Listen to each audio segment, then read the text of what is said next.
Guys, mayong adlaw. Ang kilo na niya guys, mga 100 kilos na. 10 kilos na gapin guys. Shout out no sa nangita guilty ha. Oh. Ayong adlaw nyo guys. Oh.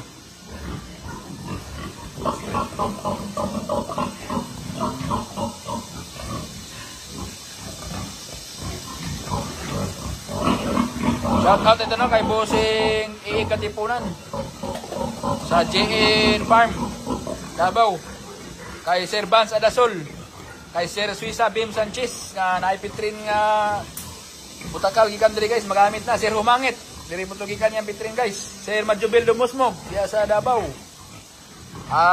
Si Agaw Tata Albarico diya sa Davao, shout out po. Sir Emmanuel Ibuangan, shout out na atoy white durok gikan diri guys.